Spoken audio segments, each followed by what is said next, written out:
Why is it that a bill banning abortions after a woman has been pregnant for 6 weeks is not a return to the Dark Ages? What's your answer?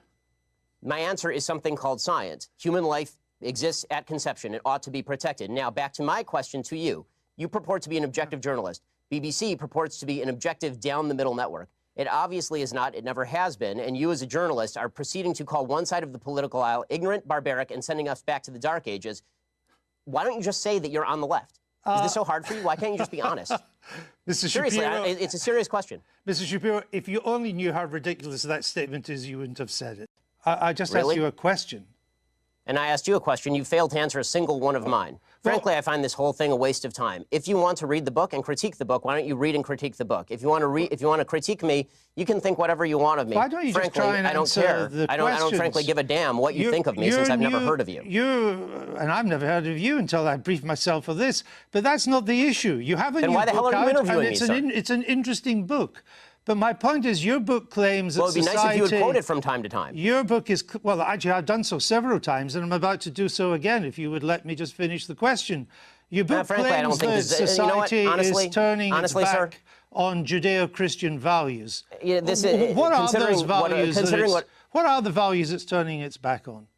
I'm not inclined to continue an interview with a person as badly motivated as you as an interviewer. So I think we're done here. I appreciate your time, sir. All right. Thank you so much. Thank you for your time and for showing that anger is not part of American political discourse. Now, Mr. Shapiro, we'll see. Terry, he pulls. Why is banning abortion after 6 weeks not a return to the Dark Ages? Mr. Shapiro argues, science proves life begins at conception and should be protected. During a heated interview, he accuses the BBC journalist of bias, challenging their supposed objectivity. The journalist counters, but Shapiro dismisses the debate as pointless, criticizing the interviewer's motives and refusal to engage. Frustrated, Shapiro ends the interview abruptly, stating he doesn't care about personal critiques or attacks. It's clearly unjust what the IDF has been doing to the Palestinians because there's a vast disparity between the number of Palestinians being killed and the number of Israelis. I mean, I would certainly hope that Israel is killing more Hamas This isn't a members. conflict.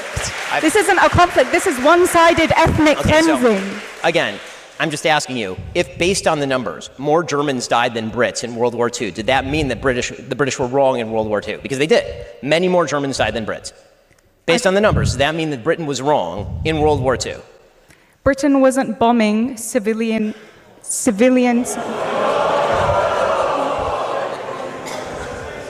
There's a clear difference. You should talk to the people in Dresden, but you can't because they're dead. Ben Shapiro challenges a pro-Palestinian Oxford student during a heated discussion. The student claims the IDF's actions against Palestinians are unjust, citing a large disparity in deaths between Palestinians and Israelis. Shapiro counters by referencing historical context, comparing it to British and German casualties in World War II to make his point. He criticizes the idea that numbers alone determine moral or ethical wrongdoing, emphasizing the difference between military actions and civilian targeting. Good try. You have to bifurcate it. Did she deserve the honor? Probably not. Is she brave? Of course she's brave. All those years invested as this sports legend. To come out transgender is horribly difficult. It is the most difficult thing you can do. I've been overseas. I've flown helicopter missions, surveillance missions. I've been shot, stabbed. Being brave is being yourself. And being transgender is about the bravest thing you can do. Did she deserve the award? Yes. Why are we mainstreaming delusion? It's not delusion. Why would you call it delusion? Because Caitlyn Jenner, I'll call him Caitlyn Jenner. No, because it's her. You're not being polite to the pronouns. Because disrespectful. Okay, forget about the disrespect. Facts don't care about your feelings. It turns out that every chromosome, every cell in Caitlyn Jenner's body is male with the exception of some of his sperm cells. It turns out that his brain structure is male. It turns out that he still has all of his male appendages. How he feels on the inside is irrelevant to the question of his biological sex. I don't agree with that. I'm not on that train. I'm not on that train. She wants to be called she. I'm going to call her she. I just have a problem with the message and the messenger. Well, I'm going to do two things. I want to reiterate what Zoe said, which is the bifurcation of the courage to come forward after a lifetime as a male and a certain kind of a male versus did she deserve this award? Listen, the awards, what are award ceremonies except an opportunity to catch some eyes? Especially the ESPN. So, yeah, it's like ESPN, well done, ABC. Yeah. They did exactly what their job was, attract eyes. They did it. That's what award ceremonies are for. But In terms of the science behind gender dysphoria, you're very familiar with that, Zoe. Very familiar. It's not about the chromosome. Excuse me, the chromosomes within We our both know nuclei. Yeah, go ahead. chromosomes don't necessarily mean you're male or female. Gender.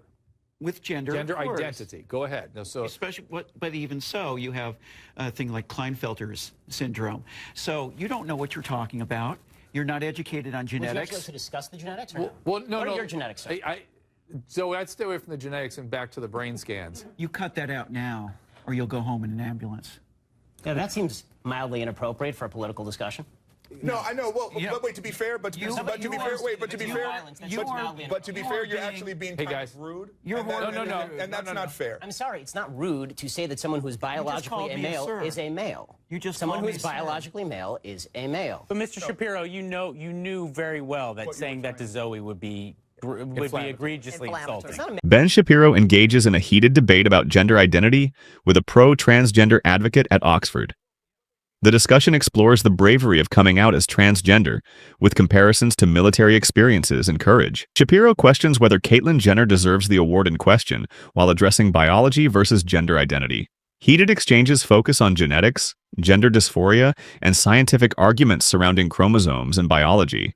The debate becomes intense as views clash on respect, identity, and scientific understanding.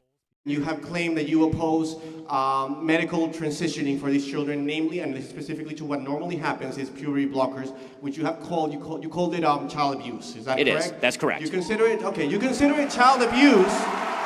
You consider it child abuse because you believe that a child is not capable of consenting to what you consider are irreversible procedures. Is that correct? A damaging, irreversible procedure. Damaging. Okay. Ben, are your children circumcised? Did you circumcise your children? Yes, I have two sons and they're both circumcised. Why would you do that? Isn't that kind of hypocritical? Nope, I'm circumcised. My works just fine.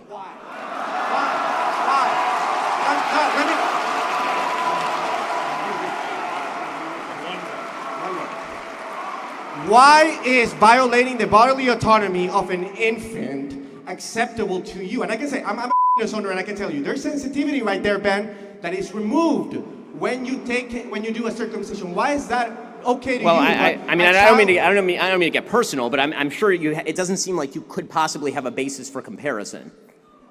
You can't be both circumcised and uncircumcised. You're going to have to choose. As far as the efficacy of a once it's circumcised, if you wish to get into the biology, I'm perfectly happy to just point at my 4 children. I've been fruitful and I've multiplied. It's all working out just great. As for the notion that it is a grave violation of bodily autonomy, I can tell you there are millions of men across time who've been circumcised. This is not a quote-unquote damaging procedure in the same way that, taking a boy and shooting him full of estrogen so you can later cut off his and is. That's an absurd comparison on every level. Ben Shapiro delivers a striking rebuttal in a debate on medical transitioning for children. A college student challenges Shapiro on his stance, likening puberty blockers to circumcision, which Shapiro opposes. Defending his perspective, Shapiro emphasizes the irreversible and damaging nature of hormone treatments and surgeries for minors, contrasting it with circumcision, which he argues has been widely practiced without comparable harm. The debate highlights key questions about bodily autonomy, ethics, and the societal implications of these medical interventions. I really wanted to thank you for coming out today and specifically for talking to those who have different viewpoints than your own. I'm not looking to argue with you. I just want to know about the ideology as to why you think that a woman shouldn't have the right to her own bodily autonomy in regards to abortion. A woman should have the right to her own bodily autonomy, but not to kill another human. But as far as the idea that I'm sitting awake at night thinking, how do I control women's bodies? No, not really, not at all, actually. The thing that I do care about is the preservation of human life. I don't have an argument that pro-choicers are ignoring a premise. That's fine. You're allowed to ignore a premise or think a premise that I'm giving is wrong. Well, it turns out that the vast majority of women for literally all of human existence have engaged in childbearing and rearing, and it has not, in fact, ruined their lives. In fact, married women with children are, by poll data, the happiest women in America.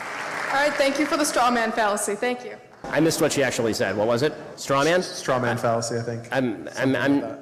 You can't just shout straw man and run away. Do you want to come back and explain why it was a straw man, or no? Okay, you're just going to run away. Ben Shapiro addresses a pro-choice student who questions his views on abortion and bodily autonomy. Shapiro asserts that his stance centers on preserving human life, not controlling women's bodies. He emphasizes that childbearing has been a fulfilling experience for many women throughout history. The student accuses him of using a straw man fallacy, but leaves without explaining the accusation, leaving the debate unresolved. Here's Whoopi Goldberg saying that when Donald Trump becomes president, he's going to disappear the gays. Are you kidding me? I'm going to be, on day one, I'm going to be a dictator. I'm going to take all the gay folks, I'm going to move you all around and disappear you. If that's the country you want, you know who to vote for. If that's not the country you want, you have to make a decision. Or maybe the decision is between somebody who says wild and crazy things, but actually did the president thing kind of well, and somebody who sucks at the president thing. How much more can you stink? In a fiery debate, Whoopi Goldberg shocks the room,